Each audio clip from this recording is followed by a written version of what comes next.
Hello students, पिछले turn पर हमने equations of first order but not of first degree के सॉल्यूशन के बारे में बात की थी। तो उसमें हम पहले एक जनरल इक्वेशन मान के चले थे, dy by d x to the power n plus p1 dy by d x n minus one plus so on up to pn। जब इस इक्वेशन को हमने कंसोलिडेटेड फॉर्म में लगा था तो ये वाली इक्वेशन बनी थी pn plus capital P1 pn minus one so on up to plus pn is equal to 0, where small p was equal to dy by dx and p1 p2 p3 pn are functions of x and y। ये हम मान के चले थे और solution हमको जो मिला था f x y p is equal to 0। This was the solution in which the equation is solvable for p, not solvable for p, it's a general equation, sorry। now अब हम डिस्कस करेंगे आगे किस पे के equation which are solvable for p। तो equation solvable for p जो है उसको हम कैसे देखते हैं कि suppose a differential equation can be solved solvable for p। एक इक्वेशन जो कि सॉल्व की जा सकती है किसके लिए, p के लिए। तो suppose a differential equation can be solve for p is of the form, वो किस तरीके की है, वो है इस तरीके की p1 p minus f1 xy bracket p minus f2 xy so on up to p fn xy is equal to 0, इस तरीके की है। अब हम क्या करते हैं कि इसके हर एक फैक्टर को हमने ये करा कि सेपरेट करके इज इक्वल टू 0 सब्स्टिट्यूट करा और p को फिर से dy बाई डी एक्स रख के जब हमने सॉल्व करा तो हमको मान लो ये वाली इक्वेशन मिली phi1 xy c1 is equal to 0, phi2 xy c2 is equal to 0 और lastly phi n is equal to xy cn is equal to 0। जब ये हमको मिला तो हमने इसमें जो अलग अलग आर्बिट्री कांस्टेंट्स मान के चले थे c1 c2 cn, इनको हमने एक कॉमन आर्बिट्री कांस्टेंट किससे रिप्लेस करा, c से रिप्लेस करने के बाद जब ये इक्वेशंस में ऊपर वाली इक्वेशन में यानी कि इस वाली इक्वेशंस में जब हमने c1 c2 cn को c से रिप्लेस करा तो फाइनली जो हमको इक्वेशन मिली वो ये वाली इक्वेशंस मिली। और जब इनका कॉम्बाइंड इक्वेशन हमने निकाला तो ये बन गया क्या, सॉल्यूशन उस equation of first order but not of first degree का जो सॉल्वेबल थी किसके लिए, p के लिए। उसके बाद हम बात करी थी इक्वेशन सॉल्वेबल फॉर y के लिए। जब y के लिए इक्वेशन सॉल्व की जा सकती हो तो उसको हम इस तरीके से रख पाएंगे, किस तरीके से, y is equal to function of x and p। इस फॉर्म में हमने इसको रख लिया। जब रखने के बाद हमने क्या करा, डिफ्रेंशिएट करा, इसको नाम दिया था हमने इक्वेशन नंबर 1। और जब हमने इसको डिफ्रेंशिएट किया विथ रिस्पेक्ट टू x तो हमको ये इक्वेशन मिली p is equal to d y by d x, phi function किसका किसका है, x p and dp by dx का, ठीक है। तो जब हमने इसको दोबारा सॉल्व करा thus we obtain a new differential equation with two variables. क्या क्या वेरिएबल्स हैं इसमें, p और x। तो जब हम इसको सॉल्व करेंगे तो इसका सॉल्यूशन किस फॉर्म का आएगा, वो इस फॉर्म का सॉल्यूशन आएगा, psi is equal to x p is equal to 0, where c is a arbitrary constant. तो ये जो है हमको इक्वेशन उसका सॉल्यूशन मिला जो कि सॉल्वेबल फॉर y थी। अब हमने क्या करना है, या तो in order to first degree की इक्वेशन को सॉल्व करने में हम क्या करते हैं, 1 और 3 से एलिमिनेट करते हैं किसको, p को।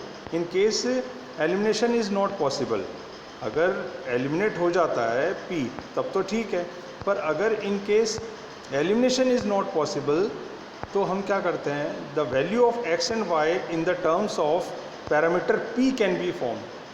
तो हम क्या करेंगे, वैल्यू ऑफ x और y की वैल्यू किस पैरामीटर के टर्म्स में, p के टर्म्स में हम फाइंड आउट करेंगे। और जैसे ही हमको ये x और y की वैल्यू मिल जाएगी तो x और y की ये वैल्यूज़ जो हमको मिली हैं together it will represent the required solution. तो इस तरीके से हम इसका रिक्वायर्ड सॉल्यूशन फाइंड आउट कर लेंगे। तो एक इलस्ट्रेटिव एग्जांपल भी मैंने उस दिन आपको समझा दिया था, इसको आपने फॉलो करा होगा हो सकता है। अब हम थर्ड जो हमारा मेथड रह गया था उसके बारे में आज बात करेंगे, इक्वेशन सॉल्वेबल फॉर एक्स। अभी तक हमने दो तरह की इक्वेशंस डिस्कस करी। पहली इक्वेशंस वो डिस्कस करी जिसमें इक्वेशन सॉल्वेबल फॉर पी थी। दूसरा जो मेथड था उसमें वो वाली इक्वेशन डिस्कस की गई जो सॉल्वेबल फॉर वाई थी। और थर्ड जो हम डिस्कस करने जा रहे हैं आज यहाँ पर वो है कौन सी equation, which is solvable for x. अगर ऐसी कोई इक्वेशन है तो हम उसको एफ एक्स वाई पी के फॉर्म में मान के चलें, और इस सॉल्वेबल फॉर एक्स इसको मान लिया हमने कि ये इक्वेशन जो है ये सॉल्वेबल फॉर एक्स। जब सॉल्वेबल फॉर एक्स है तो इस इक्वेशन को हम इस फॉर्म में रख सकेंगे, x is equal to function of y and p, और इस इक्वेशन को हमने नाम दे दिया क्या, इक्वेशन नंबर 1। अब इस इक्वेशन नंबर 1 को हमने डिफ्रेंशिएट किया विथ रिस्पेक्ट टू वाई, तो हमको मिलेगा dx बाई डी वाई, तो ये हो जाएगा 1/p is equal to phi function of, ये मैंने गलत लिख दिया, ये एग्जैक्टली क्या है, ये y है, ये जो x लिखा है this is exactly y, y p d p y d y. ये इस तरह के हमको एक फंक्शन मिलेगा जो y में होगा, p में होगा और d p by d y में होगा। तो इस इक्वेशन को thus we obtain a new differential equation with two variables p and y। तो जैसे ही हम इक्वेशन नंबर 1 को y के रिस्पेक्ट में डिफरेंशिएट करेंगे तो एक हमको नई इक्वेशन मिलेगी। वो इक्वेशन किस फॉर्म में मिलेगी, psi is equal to y p c is equal to 0। जिस इक्वेशन को हमने नाम 3 दिया। अब दोबारा से हमको वही काम करना है, क्या काम करना है कि या तो ये वाली इक्वेशन सॉल्व हो जाएगी किसके लिए, p के लिए। Now eliminating p between 1 and 3, या तो 1 और 3 से हम p को एलिमिनेट कर लेंगे, और in case we are not able to eliminate p from equation 1 and 3, we just go to proceed to find the values of what, हम x और y की वैल्यूज़ फाइंड आउट करेंगे। और जैसे ही हमको x और y की वैल्यूज़ मिल जाएंगी 1 और 3 से, तो जो x और y की वैल्यू हमको मिलेंगी वो टुगेदर जब उसको कंबाइन करेंगे then it will represent the solution of differential equation which is of first order but not of first degree, which is solvable for x। वो इक्वेशन जो फर्स्ट ऑर्डर की होगी पर फर्स्ट डिग्री की नहीं होगी और सॉल्वेबल फॉर x होगी, उसका सॉल्यूशन मिलेगा। तो नटशेल में आपको जो इक्वेशन दी हुई है, सबसे पहले इस वाले मेथड को अप्लाई करने के लिए अगर वो x के फॉर्म में सॉल्व हो जाती है तो अपन उसको डिफ्रेंशिएट करेंगे सबसे पहले विद रिस्पेक्ट टू y। तो dx बाई डी वाई बनेगा, इसको 1/p रखेंगे और पूरा फंक्शन जो हमको मिलेगा वो काय में मिलेगा, y p और dp बाई डी वाई में। तो पी वाई में, पी वाई सी में जो सॉल्यूशन मिला उसको अपन 1 और 3 को यूज़ करते हुए या तो पैरामीटर p को क्या करेंगे, एलिमिनेट कर देंगे, और अगर p एलिमिनेट नहीं हो सकता तो हम क्या करेंगे, x और y की in terms of value p find out कर लेंगे, और ये x और y की कंबाइंड जो इक्वेशन होगी वो रिक्वायर्ड सॉल्यूशन को रिप्रेजेंट करेगी। उसके बाद नेक्स्ट है ये वाला, इस पे ध्यान दें आप, क्या कह रहा हूँ मैं, equation of first degree in x and y। अब एक ऐसी इक्वेशन डिस्कस कर रहे हैं जो फर्स्ट डिग्री की इक्वेशन है, किस में, x और y में। तो क्या लिखा है इसमें देखें आप, when the given equation is of first degree in x and y, अगर दी हुई इक्वेशन किस में, फर्स्ट डिग्री में है x और y में, then it can be put in the form this. इस फॉर्म को आपको याद रखना है, ये बहुत इंपॉर्टेंट फॉर्म है क्योंकि इससे आगे हम दो चीज़ें डिफाइन करने वाले हैं। तो क्या है ये form, y is equal to x f1p plus f2p, यानी y को हमने किस फॉर्म में रखा है, x plus function of p, कोई फंक्शन जो है p का, और plus function of p, another function of p, that is terms as f2p।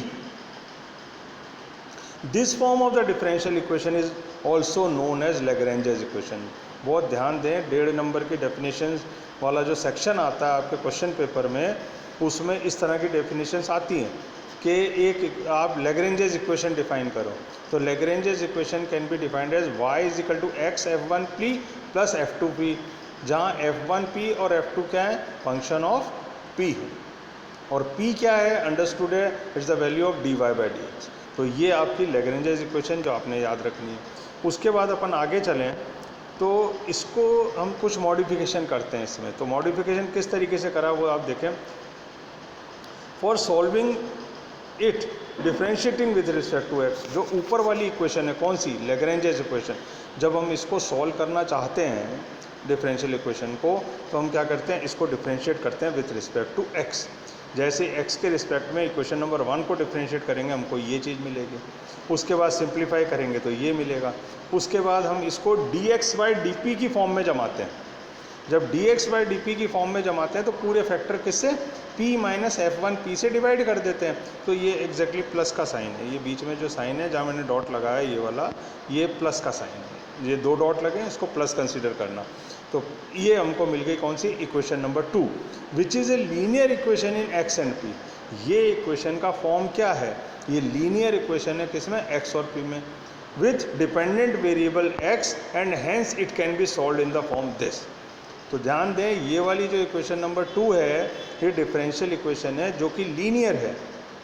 Linear इसलिए है कि इसमें स्क्वायर क्यूब कुछ नहीं आ रहा, सीधी dx/dt इस तरह की है, linear equation of first order and first degree. तो dx/dp आ, ठीक है, dx/dp। तो variables x and hence can be solve in the form x is equal to phi pc। जब इसको हम सॉल्व करेंगे तो x के टर्म्स में सॉल्यूशन आएगा, फंक्शन का बनेगा p और c। तो इसको आप एक ध्यान दे लें क्या है ये। अगली डेफिनेशन जो 1.5 नंबर की डेफिनेशन इंपॉर्टेंट आती है वो है व्हाट इज़ क्लेरियट्स इक्वेशन। क्लेरियट्स इक्वेशन क्या होती है, तो उस इक्वेशन के बारे में अगर हम बात करें तो इसको आप पहले इस पॉइंट ऑफ व्यू से भी ध्यान दें कि ऊपर जो लैग्रेंजेस इक्वेशन हमने डिफ़ाइन करी है और नीचे जो क्लेरियट्स इक्वेशन डिफ़ाइन करी है, ये अक्सर 1.5 नंबर के डेफिनेशन में आता है। तो इसको इसी तरीके से दोनों को कॉम्बिनेशन में याद करके चलें, either of the two can appear in exams. तो क्लेरियट्स इक्वेशन क्या होती है, an equation of the form y is equal to px plus fp, y is equal to px plus fp, where fp is a function of p is known as Clairaut's equation. तो ये जो equation number 1 मैंने दी है इसमें fp क्या है, function of p है, और y is equal to px पहला फैक्टर ये फिक्स है, y is equal to px हमेशा आएगा, और क्या आएगा, plus any function of p, where fp is a function of p is known as Clairaut's equation. इस इक्वेशन को नाम क्या देते हैं, क्लेरियट्स इक्वेशन। फिर ये जो मैंने कलर्ड पेन से लिखा है इस पे ध्यान दें, ये क्या चीज़ है कि if we take the Lagrange's equation as this, अगर हम लैग्रेंजेस इक्वेशन इस फॉर्म में लेते हैं, किस फॉर्म में लिए, y is equal to x g p plus f p. अब ऊपर आप जब चलेंगे तो ऊपर अपन ने ये वाला जो इक्वेशन नंबर 1 था, इसमें आप ध्यान दें किस तरह की इक्वेशन को हमने लैग्रेंजेस इक्वेशन बोला था, हमने बोला था y is equal to x some function of p plus some function of p। यानी पहला जो फैक्टर है इक्वेशन नंबर 1 का, इसके बारे में जो मैं बात कर रहा हूँ, इसमें y की वैल्यू किस तरीके की है कि कुछ एक तो x है और उसके साथ कोई फंक्शन है p का, और फिर टोटल एक अलग प्लस में फंक्शन है काय का, p का। अब आप नीचे आ जाएं, इस पे ध्यान दें, ये वाली जो इक्वेशन है ये ऊपर वाली फॉर्म की इक्वेशन है, लैग्रेंजेस फॉर्म की। किस तरह की है, y बराबर ये तो आता ही है, फिर क्या आता है, x भी आता है, ऊपर था सम फंक्शन ऑफ p जिसको हमने नाम दिया था क्या, f1p। यहाँ हमने कन्वीनियंस के लिए उसी फंक्शन को नाम क्या दे लिया, gp। तो पहला फैक्टर तो हो गया। दूसरा हमारे पास ऊपर क्या था, f2p था, वहाँ पे हमने इसको नाम, यहाँ पे हमने नाम दे दिया इसको सिर्फ क्या, fp। तो ये जो इक्वेशन थी ये लैग्रेंजेस इक्वेशन हो गई, ठीक है। तो ये लैग्रेंजेस इक्वेशन होने के बाद then the Clairaut's equation can be derived from Lagrange's equation under the special case. कौन सा special case, gp is equal to p। तो जो लैग्रेंजेस इक्वेशन थी, अगर उसको इस फॉर्म में रख पाएँ हम, इस वाले फॉर्म में रख पाएँ, और इसमें एक सब्स्टिट्यूशन दें क्या, gp बराबर p, अगर ये सब्स्टिट्यूशन दें gp बराबर p, तो ये इक्वेशन बन जाती है क्या, y is equal to x p plus f p. तो ये क्या बन गई, आपकी क्लेरियट्स इक्वेशन बन गई। तो इसका मतलब ये है जो मोस्ट जनरलाइज इक्वेशन है डेट इज लैग्रेंजेस इक्वेशन। और लैग्रेंजेस इक्वेशन में जब हम सब्स्टिट्यूशन देते हैं GP बराबर P, तो ये इक्वेशन बन जाती है, किस फॉर्म में कन्वर्ट हो जाती है, क्लेरियट्स इक्वेशन के फॉर्म में। ठीक है साहब। क्लेरियट इक्वेशन को सॉल्व करने का जो तरीका है वो ये है कि for solving equation 1 differentiating it with respect to x, equation number 1 इस वाली को जब सॉल्व करना है तो इसको x के रिस्पेक्ट में डिफरेंशिएट करते हैं। जब डिफरेंशिएट करते हैं तो ये फैक्टर मिलता है, इसको सॉल्व करते हैं तो ये फैक्टर मिलता है। तो पहला फैक्टर में हमको क्या मिला, xp प्लस fp और ब्रैकेट बन dp by d x is equal to 0। तो पहला जो फैक्टर हमको मिला है कौन सा वाला, ये फैक्टर, कौन सा, ये फैक्टर। ये फैक्टर को हम ओमिट करते हैं यहाँ पे, क्योंकि इससे हमको सिंगुलर सॉल्यूशन मिलेगा। तो दूसरा फैक्टर क्या बचा हमारे पास, dp by d x is equal to 0। जब इसको हम इंटीग्रेट करते हैं तो फाइनली वी गेट क्या, p is equal to C, p is equal to C. अब आगे चलें, जब p is equal to C मिल जाता है तो उस इक्वेशन में, जो ओरिजिनल इक्वेशन में, उसको हम p इज इक्वल टू सी जैसे ही सब्सटीट्यूट करते हैं, जैसे ही हम क्या करते हैं, p is equal to c substitute करते हैं यहाँ पर, तो हमको सॉल्यूशन क्या मिल जाता है, y is equal to c x plus f c, which is the required solution. ये क्लेरियट्स फॉर्म का क्या हो जाता है, रिक्वायर्ड सॉल्यूशन मिल जाता है। अब बात ध्यान देने की क्या है, अब बात ध्यान देने की ये है कि अगर किसी इक्वेशन को हम क्लेरियट्स फॉर्म में जमा पाएँ, क्लेरियट्स फॉर्म क्या है हमारे पास, ये इक्वेशन नंबर 1। अगर हम किसी इक्वेशन को, डिफरेंशियल इक्वेशन को y is equal to p x plus f p के फॉर्म में जमा पाएँ, तो उसका जो सॉल्यूशन निकलता है, that solution can be obtained simply by replacing p is equal to C. तो सॉल्यूशन क्लेरियट्स फॉर्म में जमी हुई इक्वेशन का एक लाइन में सॉल्यूशन निकलेगा, और वो सॉल्यूशन होगा कि हम p को रिप्लेस कर दें कैसे, सम आर्बिट्री कांस्टेंट c से। तो देखें आप नेक्स्ट पेज पे यही वाली चीज़ लिखी गई है यहाँ पे, जो हमको ये वाला फॉर्म मिला है, ये फॉर्म क्या कहता है कि इस फॉर्म में हमने क्या करा है, p को सिर्फ c से रिप्लेस करा। तो ये हमको रिक्वायर्ड सॉल्यूशन मिलेगा किसका, क्लेरियट्स फॉर्म की इक्वेशन का। तो ये अपन ने आज जो डिस्कस करा वो डिस्कशन हमारा था equation of first order but not of first degree. इसके 2 पार्ट हम पहले कर चुके थे, थर्ड पार्ट आज हमने करा है। थर्ड पार्ट क्या है, equations which are solvable for x, तो वो वाली इक्वेशन हो गई। फिर हमने ये वाली बात करी, equation of first degree in x and y, उसमें हमने लैग्रेंजेस इक्वेशन डिस्कस करा। लैग्रेंजेस इक्वेशन से हमने क्या डिस्कस करा आगे, इसका लैग्रेंजेस इक्वेशन का सॉल्यूशन डिस्कस करा, वो ये वाला था। उसके बाद क्लेरियट्स फॉर्म के बारे में बात करी। क्लेरियट्स फॉर्म में क्या किया गया कि एक सब्स्टिट्यूशन दिया हमने, GP is equal to P। ये सॉल्यूशन दे करके हमने क्लेरियट्स इक्वेशन की डेफिनेशन फाइंड आउट करी क्या हो सकती है, और फिर क्लेरियट्स इक्वेशन का सॉल्यूशन क्या होगा वो हमने डिस्कस करा, जो कि इस वाली इक्वेशन में सिंपली p को c से रिप्लेस करने पर हमको सॉल्यूशन मिल गया। तो आज के लिए सिर्फ इतना ही। नेक्स्ट टर्न पे हम आगे इस पे बेस्ड क्वेश्चंस के बारे में बात करेंगे कि क्वेश्चंस किस किस तरीके के इस फॉर्म पे आधारित हो सकते हैं। The equation which are solvable for p, the equation which are solvable for y, and the solution of the equation which are solvable for x। In 3 parts में बात करेंगे, और उसके बाद हम लैग्रेंजेस फॉर्म और क्लेरियट्स फॉर्म पे बेस्ड क्वेश्चंस भी आगे देखेंगे। थैंक्स।